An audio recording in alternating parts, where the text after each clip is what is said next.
Hey again, Peer Observer team.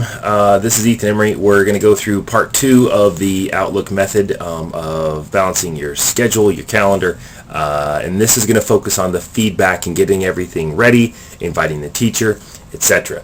So let's go ahead and dive in where we left off. We were in our email. We had just sent this post-observation feedback meeting request, and so we set that we sent that off, and let's just say, for the sake of argument, that our teacher said that they're available for later in the day, and it's about 3 o'clock. So I'm going to double click, open up a new appointment, and I'm going to call this feedback for Jay Smith, and it's at Denver High School, room 101.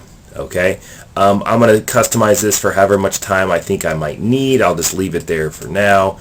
And then I need to put some text into here, and now I have this saved. It talks about this is an older one, but it says, hello, if this time works for you, please accept. Between now and then, you'll get the classroom observation form, etc., etc. Okay, so I can copy this by highlighting it all, and then I could paste it into here. Now I have to just type this out for now because I'm in demonstration mode and I can't paste as one of my options. But I would paste this, please accept, and it goes on to talk about that. It says thank you, and then it has my signature in there. Okay, now before I send this, I have to invite him.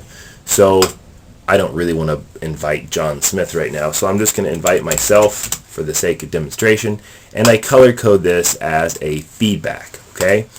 Again, that just helps me in a glance. I see what's going on my calendar. It makes sense to me. All right, so I'm going to go ahead and send this. Now, I send this. That email goes off, and he accepts. Let's just say he's on his computer. He accepts immediately. Okay, perfect. So I know that we're locked in at 3 o'clock and his classroom. Now, I'm going to prepare the feedback. Okay, it's still during my cough and feedback prep time. So I'm going to open this up, and I can now customize this for our specific meeting because he's already accepted it. I can't do this until he's done that, okay? But what I do is I like to open up this template that I have, and I can copy and paste this one because it's a template in this demonstration mode. But I'm going to paste this right down here at the bottom.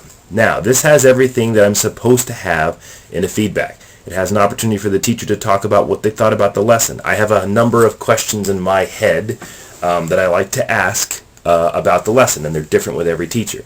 I have areas of strength. I usually will paste then whatever indicator it was. I would paste it in here from the cough and SchoolNet.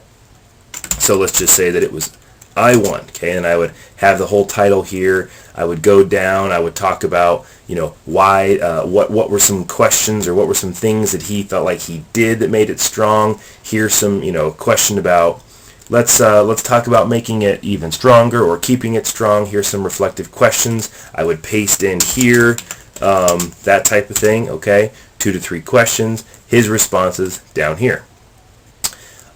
Same thing on area of growth. I would paste whatever the indicator was. Let's just say that it was I8. Okay, and I would have the title of it here. I would have some notes from the observation that go here that talk about why it was an area of growth. I would have some reflective questions here about ways to think about tweaking it, making it stronger, some looking at the framework. The affective category says this. This is where the bulk of our conversation is probably going to take place. I record our answers, our brainstorms, whatever, down here. I can also have a lot of this ready to go, but I don't want him to see this yet, okay? So what I'm going to do, instead of clicking send and update, I'm going to click save, because now my feedback is done. I've got my area of strength, my area of growth, my suggested next steps, and then I'm going to close it. Now, during the feedback conversation, I'm going to open this back up, and whatever it is we talk about, his impressions, whatever, I record right here while we're talking. Or perhaps I bullet it and I fill it in the details later. I can even attach files down here into this part, put my cursor there, go into attach file, and I can give him resources and next steps right then and there. That's how it's done. or perhaps you go to the library down the hallway, or you finish up your notes here, and let's just say that you documented, you came up with a handful of steps down here that you've talked about, and or you've inserted a resource, which you can do by going to Insert and then Attach File. And whatever the resource is, if this is a PDF or a Word doc or something like that that you've got on your computer that you're ready to share with teachers, and I'm just going to go to, let's just say it's the Kagan Classroom Management. Okay, there it is. Okay, so that's where you can save those next steps and resources for teachers. When you're done with this part of it, don't forget that you have to click send the update. Now, if you're doing this maybe the few minutes or the hour after your meeting is done, you will get a prompt that asks you if you're sure that you want to send it because it's occurring or that the event has already occurred. The answer is yes. So again, click this when you're done. It will share that resource with the teacher. It goes to their calendar because this is a calendar invite, but then they've got it. They can do whatever they want with it. And your feedback and follow-up is then done.